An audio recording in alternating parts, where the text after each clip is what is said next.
કેશોદના આલાપ કોલોનીમાં આવેલ આંગણવાડીના કેન્દ્ર 3, 4, 37, 44 અને 50ના સંયુક્ત ઉપક્રમે પોષણ માસની ઉજવણી કરવામાં આવી હતી। સૌપ્રથમ નગરપાલિકા પ્રમુખ મેહુલ ગોંડલિયા, આરોગ્ય સુપરવાઇઝર સવિતાબેન ડાકી, સીડીપીઓ શ્રદ્ધા રાજપૂત સહિતના મહેમાનો દ્વારા દીપ પ્રાગટ્ય કરવામાં આવ્યું હતું। પુષ્પગુચ્છથી પ્રમુખ મેહુલભાઈ ગોંડલિયાનું સ્વાગત આંગણવાડીના સંચાલિકા હંસાબેન દ્વારા કરવામાં આવ્યું હતું। આ કાર્યક્રમનો મુખ્ય હેતુ કિશોરીઓ, બાળકો, સગર્ભા સ્ત્રીઓ વગેરેમાં કુપોષણ જોવા મળે છે, જેના માટે તેઓમાં જાગૃતિ લાવી પોષણક્ષમ ખોરાક સરકાર દ્વારા પ્રાપ્ત થાય છે તેનો ઉપયોગ કરી તેઓને પોષણ પૂરું પાડવાનો હતો।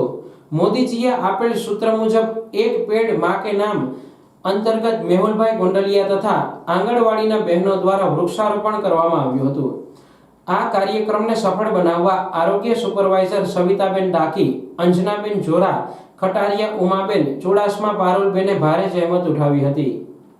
2024 પોષણ માસની ઉજવણી કેન્દ્ર નંબર 3, 44, 4 અને 37 ને 50 આ અમે મળીને 5 કેન્દ્રની ઉજવણી કરી છે પોષણ ટેકરની।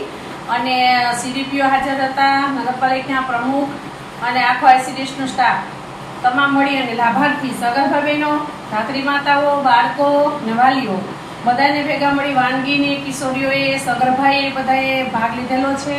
અને આજનો પ્રોગ્રામ અમારો સુપોષણ માટેનો હતો અને કિશોરીઓનો અને સગર્ભાને અને કિશોરી બાળકોને જાગૃત કરવા માટેનો હતો।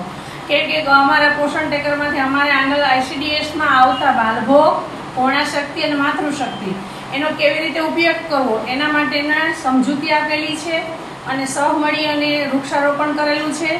અને તમામ આંગણવાડીના બાળકોને, લાભાર્થીને બધાને વચન ઉત્સાહ કરી અને અમે વિદાય કર્યા છે। જય હિન્દ, જય ભારત।